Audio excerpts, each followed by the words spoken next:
नमो अरिहन्ताणं नमो सिद्धाणं नमो आयर्यां नमो वज्रायाणं नमो लोये सौवसाहुनं मङ्गलं भगवान् वीरो मङ्गलं गौतमगणे मङ्गलं कुन्दकुन्दार्यो जैनधर्मोऽस्तु मङ्गलम् सर्वमङ्गलमाङ्गल्यं सर्वकल्याणकारकं प्रधानं सर्वधर्माणां जैनं जयतु शासनं जैनं जयतु शासनं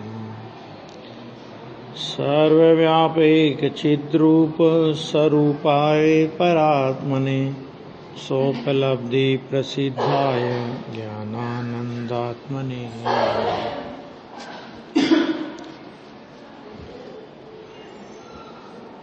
216 नंबर का था प्रवचन सार।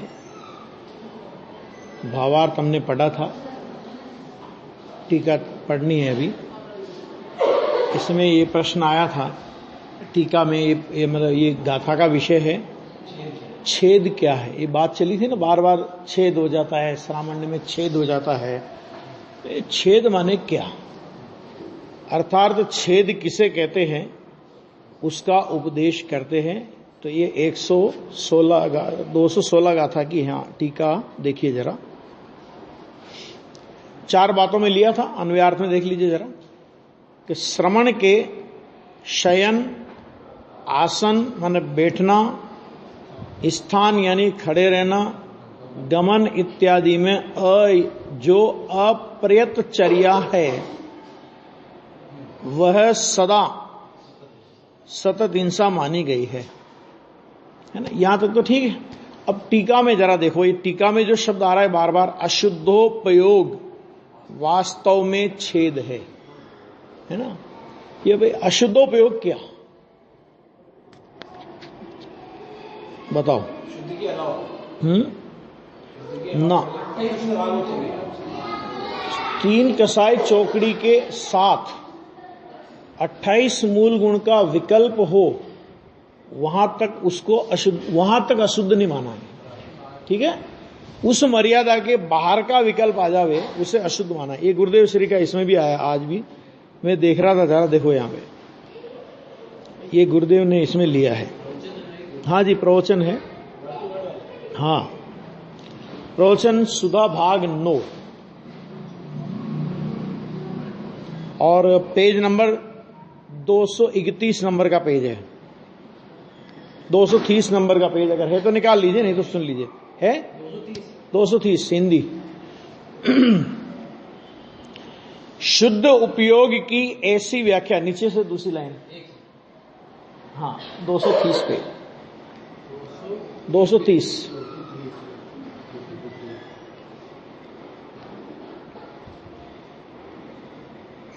हिंदी वाला प्रवचन सुधा भाग 9 पेज नंबर 230 9 नंबर का भाग। ऐसी व्याख्या।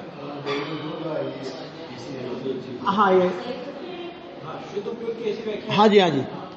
शुद्ध उपयोग की ऐसी व्याख्या की कि आत्मा आनंद स्वरूप अतीन्द्रिय आनंद कंद, उसके भान पूर्वक स्वरूप में आनंद में रमना।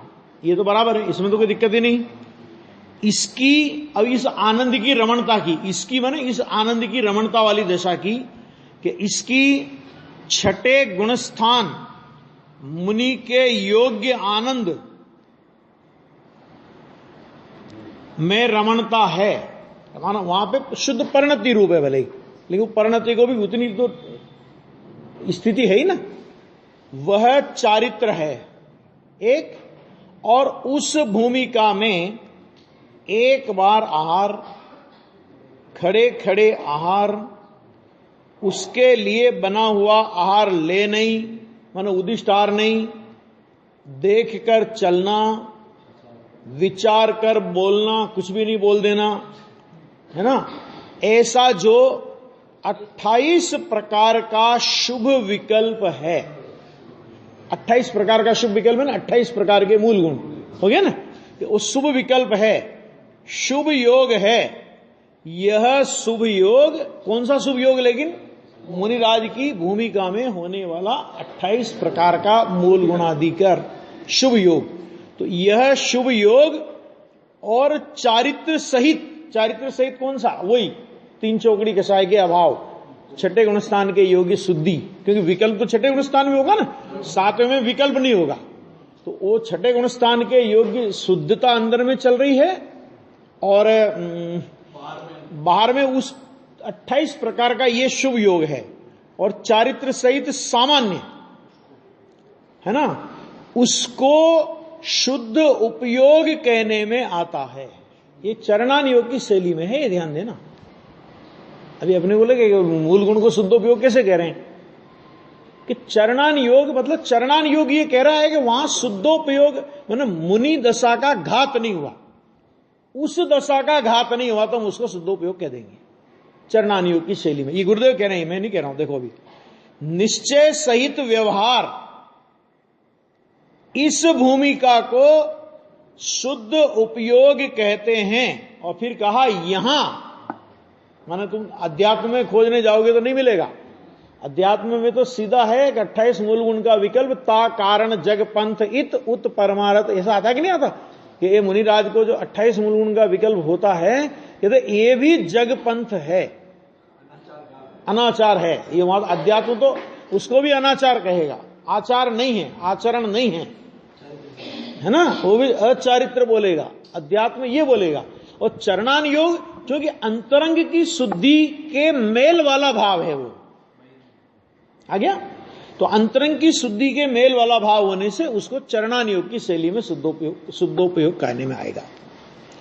चरणान योग की कथनी है ना कठिन, भाई समझ में आया? ये देखो, ये बात जो है ना, ये विषय, ये गुरुदेव ने भी लगभग ये इसकी इन गाथाओं के जो प्रवचन पढ़ोगे ना, छेद वगैरह की बात आती है, तो ये 3 मतलब वो अंतरंग शुद्धि के साथ में 28 मूल गुणादि का विकल्प, ये शुद्धोपयोग है चरणान योग की शैली में। ये गुरुदेव ने भी कई बार बोला है। क्यों बोला है? क्योंकि सबसे ज्यादा राग अशुद्ध है, राग अनाचार है, राग अशुद्ध उपयोग है, ये स्पष्टीकरण भी गुरुदेव ने किया। तो चरणान योग के हिसाब से ये कहा जाएगा, फिर अशुद्धोपयोग किसे कहा जाएगा? तो उन्होंने कहा कि उस भूमिका का उल्लंघन करके जो विकल्प आता है, कि जहां अंतरंग मुनिपने का खंडन हो जाता है, तो उस भूमिका से विरुद्ध जाति का विकल्प आएगा ना, तो अकेला वो विकल्प ही नहीं आया है, क्या अंतरंग की शुद्धि का भी अभाव हो गया वहां एक, और शुद्धि का अभाव होने पर भी अपने को मुनिपना मानेगा तो सम्य दर्शन भी जाता रहेगा। क्या कहा? 2 बातें आई समझ में? क्यों? कि देखो, कोई विकल्प आ गया, गुणस्थान गिर जाएगा, वहां तक कोई तकलीफ नहीं। गुणस्थान गिरने के बाद अब उस दशा में भी अपने को मुनि मानेगा, तो फिर गुरु के संबंध में अन्यथा श्रद्धा होगी कि नहीं होगी? है ना? तो देवशास्त्र गुरु के संबंध में अन्यथा श्रद्धा हो गई, क्योंकि भगवान ने तो ऐसा गुरु का स्वरूप नहीं कहा। भगवान ने तो 3 कसाय चौकड़ी के अभाव वाली शुद्धि और उस शुद्धि के साथ में वर्तने वाला 28 मूल गुणों का विकल्प, ये मुनि का स्वरूप कहा है। इससे विरुद्ध जाति का मुनि का स्वरूप नहीं कहा। और हम इससे विरुद्ध जाति का माना कि 28 मूल गुण से विरुद्ध जाति का राग आ गया और फिर भी मुनिपना माना, मनवाया, तो फिर वो देव, गुरु और शास्त्र तीनों की श्रद्धा का विपरीतता हो गई वहां पर, तो गरीत मिथ्यात्व में आ गया सीधा, आ गया ना। मतलब जरा देखो कितना, ये समझ लो, इसमें सोच समझना पड़ेगा सब, आ गया ना। वो यहां पे कह रहे हैं, है ना। फिर देखो इसी में अगला पैरा है, इसी में कि अशुद्धोपयोग वास्तव में छेद है, अर्थात शुद्धोपयोग रूप सामान्य का छेदन होता है। अब ये अशुद्धोपयोग कौन सा? कि उस मूल गुण से विरुद्ध जाति का राग आ गया। जैसे उन्होंने कहा कि एक बार आहार और अनुदिष्ट आहार, और अगर उदिष्ट आहार करने का परिणाम आ गया, तो फिर वो अशुद्धोपयोग मैंने श्रवणपना खत्म हो गया। बराबर ये कह रहे हैं यहां पे। अच्छा हाँ हो गया ना, छेदन होता है। और वही मैंने अशुद्धोपयोग ही वो कहते हैं हिंसा है। वो देखो शब्द तो देखो जरा, वह कहते हैं क्योंकि उससे शुद्धोपयोग रूप श्रामण्य का हिंसन यानी घात हनन होता है। शुद्धोपयोग रूप साधु पद है, चारित्र पद है ना। 28 मूल गुण का शुभ योग है। अब बोलो कौन नहीं स्वीकार कर रहा है? मुनि पने को कौन स्वीकार नहीं कर रहा है? तो अंतरंग की शुद्धोपयोग है और अंतरंग शुद्धोपयोग के साथ 28 मूल गुण का शुभ योग है और ऐसा साधु पद है। और ऐसा साधु पद पंचम काल के अंत तक जो भी सच्चे साधु होंगे उनको ऐसा ही साधुपना रहेगा, अथवा जिनको ऐसा साधुपना रहेगा वही साधु कहलाएंगे। 3 कम 9 करोड़ में जिनकी गणना होगी कि वे साधु हैं। अब वो चौथे काल के हों तो वो रहेंगे, पंचम काल के हों तो वो रहेंगे। उसमें क्या काल क्षेत्र का वादा। भरत क्षेत्र के हों तो भी ऐसे होंगे, विदेश क्षेत्र के होंगे तो भी ऐसे होंगे, है ना। हाँ, उससे विपरीत भाव तीव्र प्रमाद आदि आया तो श्रामण्य पने का छेद होता है, साधु पद रहता नहीं। आह देखो यह दशा। समझ में आया? आगे ना, ये बहुत यानी बहुत गजब का है इसमें। देखो फिर अब आप अपना मूल ग्रंथ से आ जाओ। देखो क्या कह रहे हैं, अशुद्धोपयोग वास्तव में छेद है। अभी अशुद्धोपयोग का मतलब समझ में आ गया है ना। आगे देखो, क्योंकि उससे शुद्धोपयोग रूप श्रामण्य का छेदन होता है। यहां शुद्धोपयोग रूप सामान्य माने 3 कसाय चौकड़ी और 28 मूल गुण, अंतरंग और बहिरंग, है ना।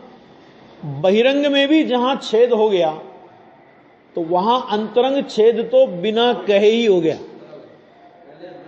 क्योंकि अंतरंग छेद ना हो तो बहिरंग में छेद नहीं हो सकता। तो बहिरंग में भी जहां छेद है वहां अंतरंग की तो संभावना ही नहीं है। एक बात, छेदन होता है। और वही माने अशुद्धोपयोगी यानी मुनि की भूमिका से विरुद्ध जाति का परिणाम, उसी को वही क्या है तो कहते हैं कि वही हिंसा है। क्या मतलब? किसकी हिंसा की उसने? किसकी हिंसा की उसने? तो उसने मुनि पने को मार डाला। वो मुनि का हत्यारा है वो परिणाम। क्या कहा? नहीं आया समझ में? 28 मूल गुण से विरुद्ध जाति का परिणाम आया तो वो मुनि हिंसक है। उसने किसकी हत्या की? तो उसने मुनि की हत्या की। गुरु हत्यारा, गुरु का हत्यारा है वो।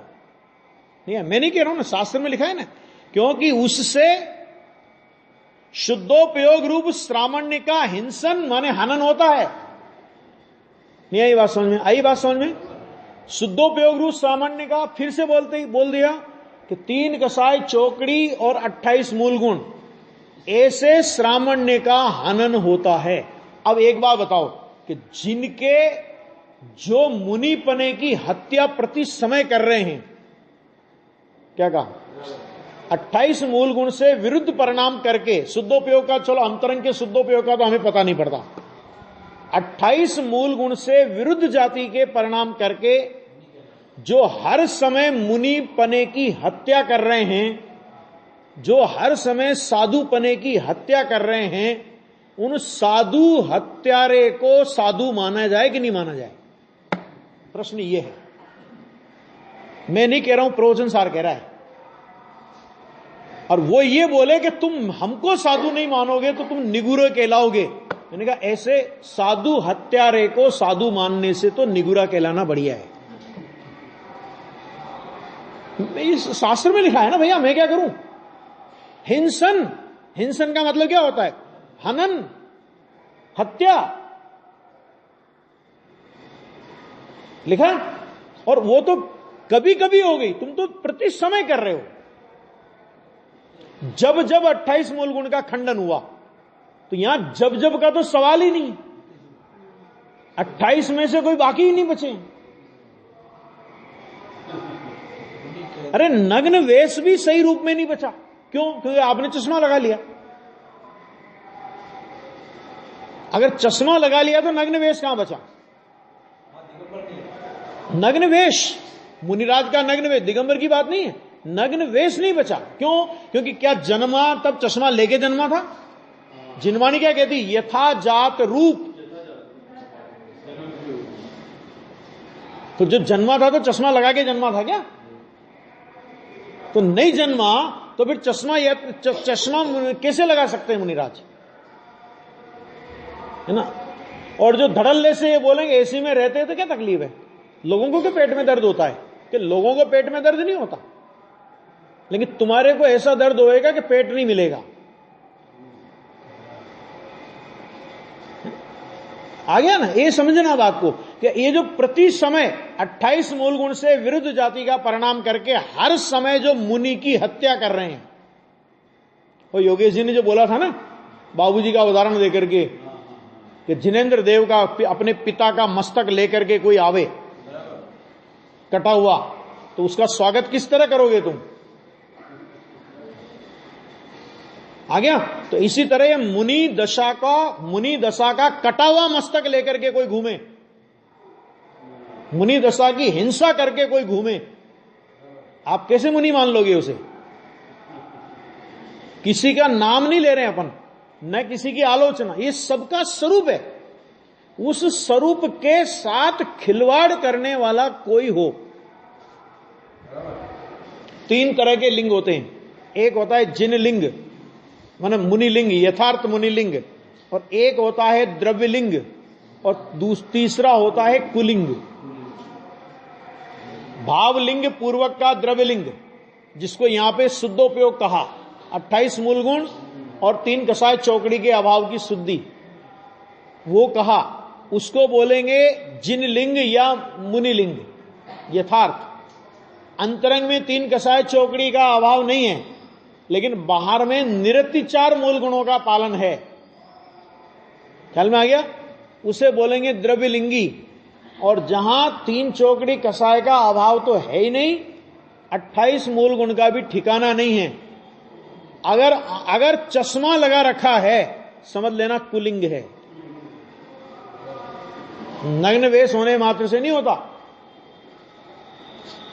नग्न वेश हमारी कल्पनाओं का नग्न वेश नहीं होगा, जैसा जिनेंद्र परमात्मा ने प्रतिपादित किया। अरे जब एक जिन प्रतिमा पर धागा डालने मात्र से अकलंक देव ने उस प्रतिमा को उलांग दिया था। लांग दिया ना? क्यों लांग दिया भाई? वो तो प्रतिमा थी ना, कि एक प्रतिमा अगर आपने उस पर डाल दी, एक धागा अगर उस प्रतिमा पर, तो वो प्रतिमा अब जिन प्रतिमा नहीं रही, वीतराग का खंडन हो गई। क्यों? क्योंकि वो रागी हो गई, वो परिग्रही हो गई। तो यही स्थिति बनी बनेगी है कि रंच मात्र भी परिग्रह उसमें आ गया, है ना? तो वो पूजने योग्य नहीं रहे, वो कुलिंग में आ गए। और उनको पूजना मानना वो 70 कोड़ा कोड़ी सागर के मिथ्यात्व के बंध का कारण है, क्योंकि वो गृहीत मिथ्यात्व की श्रेणी में आ गया। क्यों? कुगुरु हो गया ना, कुलिंग हो गया कि नहीं हो गया? तो कुलिंग हो गया तो वो गृहीत मिथ्यात्व में आ गया, 70 कोड़ा कोड़ी का बंध करेगा। देखो सामान्य आदमी, सामान्य मिथ्या दृष्टि को 70 कोड़ा कोड़ी का बंध नहीं होता। कब तक? कि जब तक गृहीत मिथ्यात्व नहीं होवे तब तक। गृहीत मिथ्यात्व का योगदान हो उसके साथ में तो 70 कोड़ा कोड़ी सागर का बनता है। क्यों? क्योंकि गृहीत मिथ्यात्व होने पर वो मिथ्यात्व तीव्र मिथ्यात्व हो जाता है। नहीं, और गति में भी होता है, और गति में भी होता है। मुख्यता ठीक है, देव गति में, मनुष्य गति में, इनमें है, बाकी और में भी होता है। आगे बात समझेंगे नहीं आई? आ गया ना? ये है भैया इसमें। तो ये इसमें लिखा हिंसन माने हनन होता है। फिर क्या लिखा? कि इसलिए श्रवण के जो अशुद्धोपयोग के बिना नहीं होते, माने भूमिका से विरुद्ध राग आएगा तो ही जो काम होंगे, वे काम कौन कौन से हैं कि ऐसे शयन, आसन, स्थान, गमन इत्यादि में अप्रयतचर्या माने आचरण, ये 4 चीजें होती है ना। 4 चीजें कौन कौन सी गिनाई इन्होंने?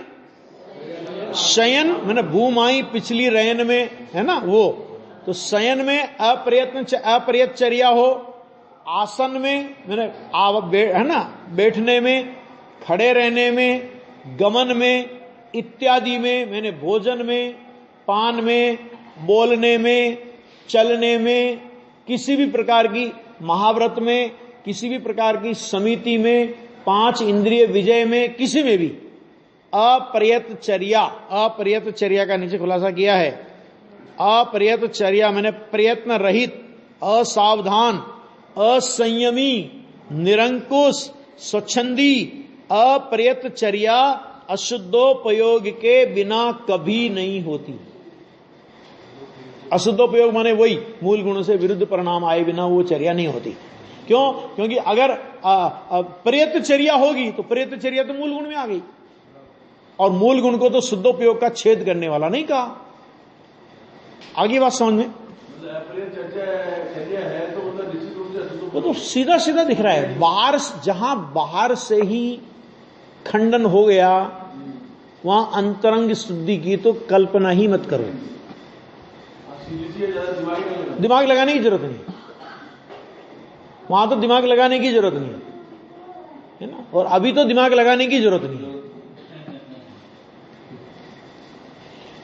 वह वास्तव में, हाँ फिर क्या कहा हो गया अप्रयतचर्या मैंने आचरण, वह वास्तव में उसके लिए सर्वकाल में मैंने सदा ही फिर क्या लिखा? संतान वाहिनी हिंसा ही है। इतना कड़क लिखने के बाद भी ये हालत है तो वो क्या खोलो। अगर इतना कड़क नहीं लिखा होता कुंद आचार्य देव ने, देखो संतान वाहिनी का मतलब होता है संतत, निरंतर, धारावाही, अटूट। मतलब क्या कि जब तक अप्रयतचर्या है तब तक सदा ही हिंसा सतत रूप से चालू रहती है, चाहे जीव मरे ना मरे, किसी को अन्य को क्षति पहुंचे कि नहीं पहुंचे तुम्हारी चर्या से। लेकिन तुम्हारी जो प्रमाद चर्या है, अप्रयतचर्या है, कि वो अप्रयतचर्या तुम्हारे शुद्धोपयोग का मैंने तुम्हारे 28 मूल गुणादि का घात करती है, इसलिए वो सतत हिंसा है। इसका मतलब क्या हुआ? सतत हिंसा। तो हिंसा करने वाला कौन हुआ? जिसको सतत हिंसा चल रही है, तो वहां अहिंसा महाव्रत बचा? हाँ नहीं बचा। और अहिंसा महाव्रत नहीं बचने पर भी अपने को अहिंसा महाव्रतधारी माने तो सत्य महाव्रत बचा? एक एक पे विचार कर लेना, क्या बचा अभी? ये आ गया ना, ये सब खत्म हो जाएगा। इसलिए यहां पे कहा कि संतान वाहिनी हिंसा ही है वो, जो कि छेद से अनन्यभूत है, माना छेद से अलग नहीं है, उसी का नाम छेद है। अर्थात छेद से भिन्न, छेद से कोई भिन्न वस्तु नहीं। कितना स्पष्ट लिखा है। और विस्तार से जानना हो, ख्याल में आ गया ना, तो आप अष्टपाउड वगैरह पढ़ लेना, तो उसमें सब लिखा है कि क्या क्या क्या क्या क्या क्या करे, तो वो सब अप्रयतचर्या में आते। अष्टपाउड जैसा ग्रंथ, मुझे कभी कभी विचार आता है कि कुंद आचार्य जैसे महासमर्थ और अध्यात्म के रंग में रंगे हुए लोग, कितने जबरदस्त अध्यात्मी थे कुंद आचार्य। उनसे बड़ा कोई अध्यात्मी है? नियम सार जैसा ग्रंथ जिन्होंने लिखा हो, जो छाई के भाव को भी परद्रव्य परभाव यदि हेयम कहते हो, ख्याल में है कि नहीं है? इतना उत्कृष्ट ग्रंथ लिखने वाले वीतरागी संत को अगर अष्टपाहुड़ जैसा ग्रंथ लिखना पड़ा, तो सोचो उस जमाने में मुनि मार्ग में शिथिलाचार किस तरह प्रवेश कर गया था। एक पंथ अलग हो चुका था जिसका नाम श्वेतांबर था, हो चुका था 2000 वर्ष पहले से। जब हो कुंदकुंदाचार्य के जमाने में उनका अस्तित्व था ना, कि जब कुंदकुंदाचार्य गिरनार पर्वत की यात्रा पे गए और उधर श्वेतांबरों का संग भी आया, ऐसी किंवदंती चलती है ना, तो विवाद हो गया कि पहले कौन वंदना करे, है ना। तो वहां पर कोई एक देवी की प्रतिमा थी, तो कुंद आचार्य के प्रभाव से वो देवी की प्रतिमा बोल पड़ी कि दिगंबर धर्म पुराना है, दिगंबर धर्म पुराना है। बोलो, ये किंवदंतियां चलती आती है, ये सब है ना। ऐसा जिनका प्रभाव कि पत्थर बोलने लग जाएं, ऐसा जिनका प्रभाव कि पंचम काल के संत होने पर भी चौथे काल के वातावरण में जाने का, साक्षात तीर्थंकर परमात्मा से भेंट करने का जिन्हें योग बन गया, बोलो उनकी पवित्रता और पुण्य का क्या कहना है। लेकिन उनको भी अगर इतना कड़क लिखना पड़ा, और वो भी 2000 साल पहले, तो 2000 साल में स्थितियां बदली हैं, सुधरी हैं या बिगड़ी हैं? आदिनाथ भगवान के जमाने से चल रहा है ये तो काम। आदिनाथ भगवान मुनि बने, जब मुनि दीक्षा अंगीकार की ना उन्होंने, तो वो एक सच्चे मुनि थे और उनके साथ में 4000 नकली थे। किनके? एक असली के साथ में कितने नकली? 4000 नकली। तो वो आंकड़ा अभी बढ़ा है कि घटा है? जब आदिनाथ के जमाने में ये स्थिति थी भैया, तो अब क्या करें हम? तो बहुमत को नमस्कार करें, बहुमत को झुक जाएं?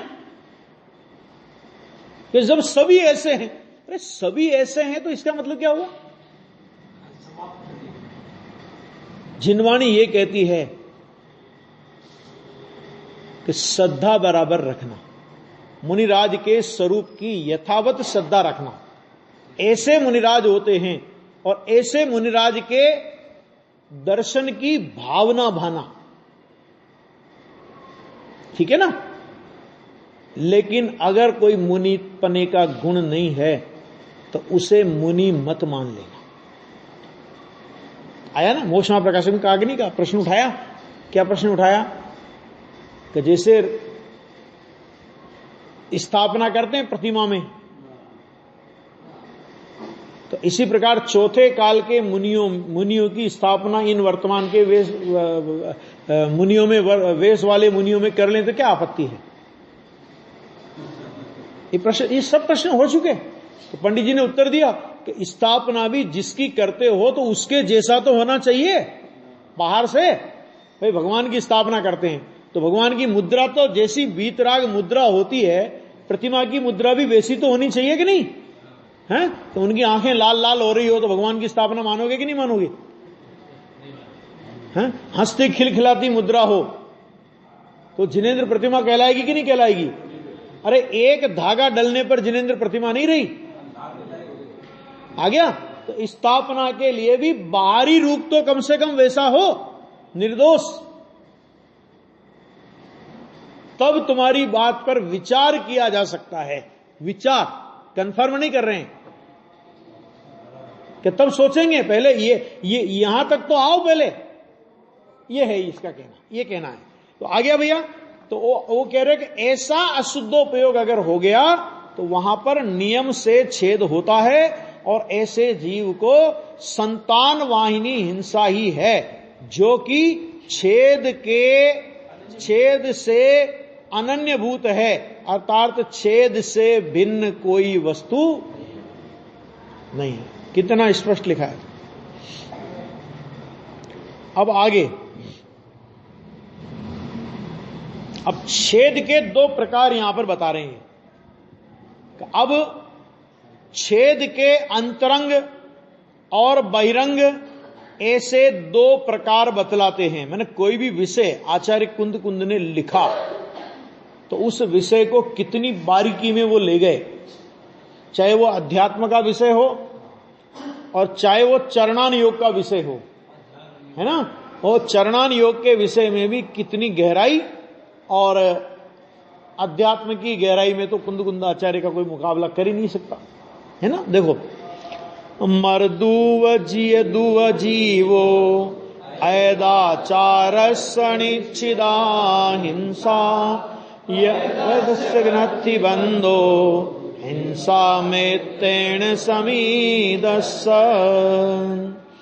जीवो मरो जीव यत्नहीन आचार त्या हिंसा नक्की।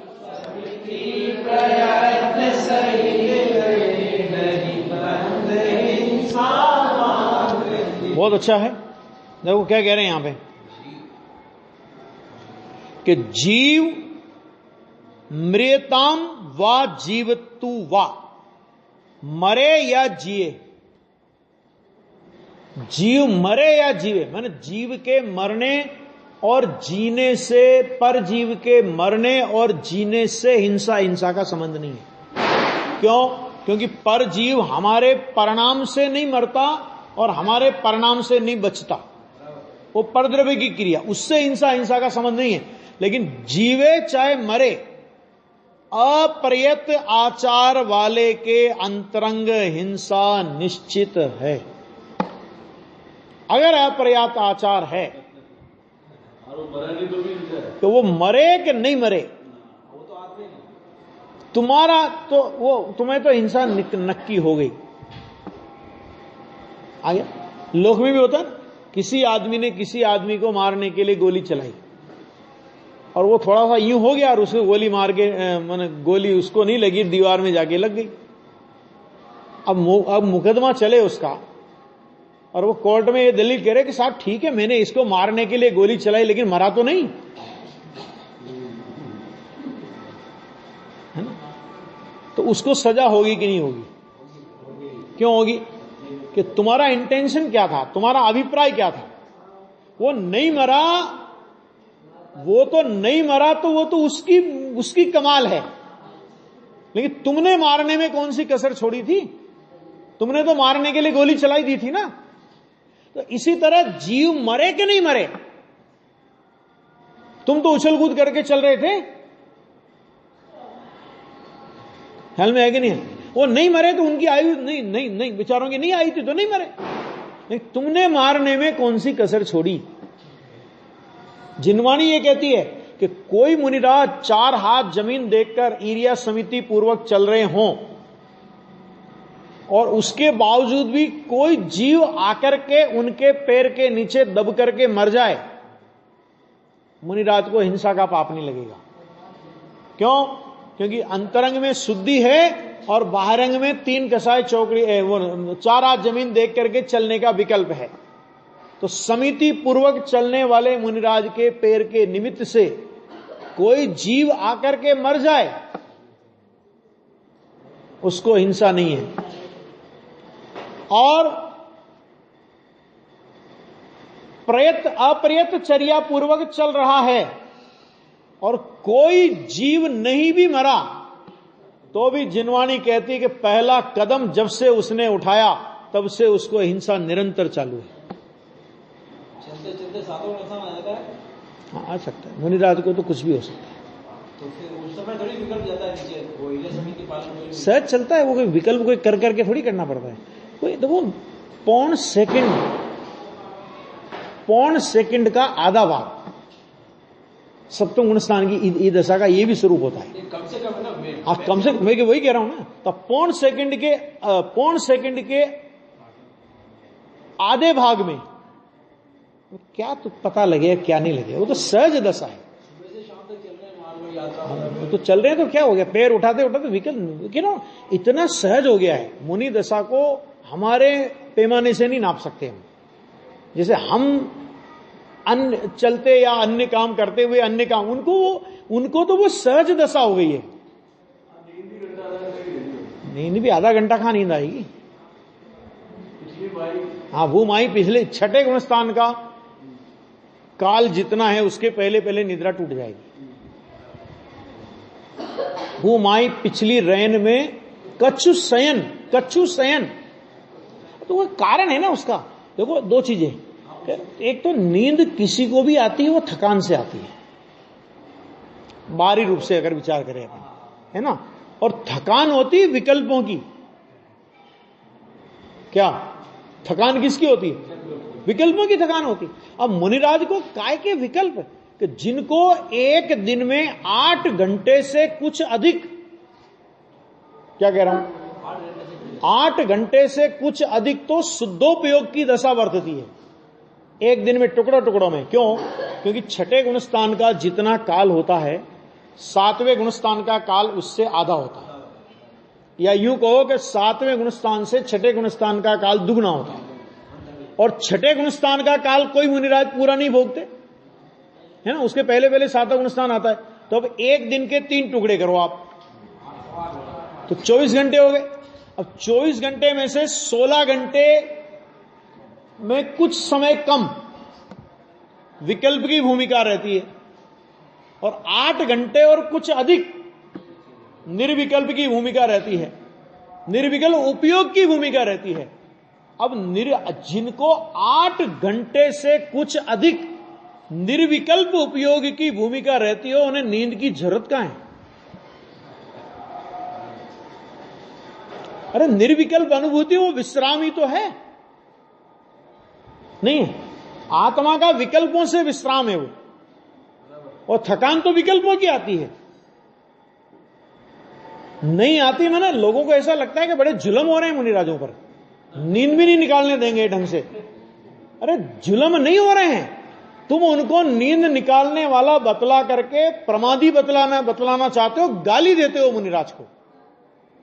तो हम तुम्हें मुनिराज के अवर्णवाद के महापाप से बचाना चाहते हैं। जिनवाणी ये कह रही है कि 4 घंटे नींद निकाल ली तो तुम्हारा क्या बिगड़ता है। मैंने कहा हमारा कुछ नहीं बिगड़ता और उनका कुछ नहीं रहता। हमारा कुछ नहीं बिगड़ता, 4 घंटे क्या 6 घंटे 8 घंटे 10 घंटे नींद निकालें, हमारा कुछ नहीं बिगड़ता और उनके पास कुछ नहीं रहता। क्योंकि वो दशा ऐसी दशा है कि जिसमें 8 घंटे तो शुद्धोपयोग की दशा एक दिन में टुकड़ों टुकड़ों में, है ना, और 16 घंटे से कुछ कम विकल्प की भूमिका में भी आते हैं। तो अकेले विकल्प थोड़ी हैं, 3 कसाय चौकड़ी की शुद्धि भी तो वर्त रही है। अरे कैसी महान दशा है भाई साहब, जिस दशा को गणधर परमात्मा का नमस्कार पहुंचता हो, हैं? केवल ज्ञानी के सभा के प्रथम श्रोता,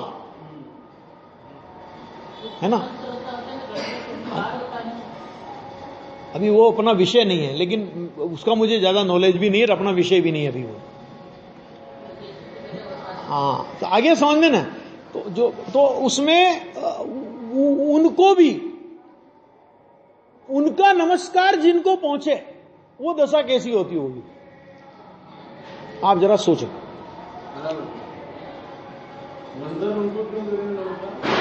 नमो लोए सव साहुणम, जब अंग सूत्र की रचना करते हैं तो इस तरह नमस्कार करते हैं, पर व्यक्तिगत रूप से नमस्कार नहीं करेंगे, क्योंकि व्यक्तिगत रूप से गणधर से बड़ा कोई नहीं होता।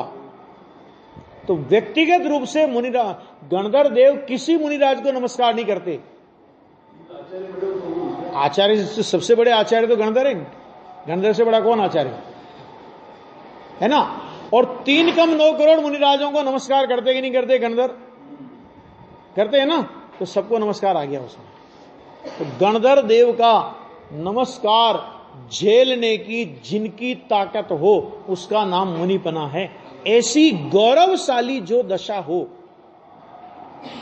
तो उस दशा का गौरव खंडित नहीं करना चाहिए।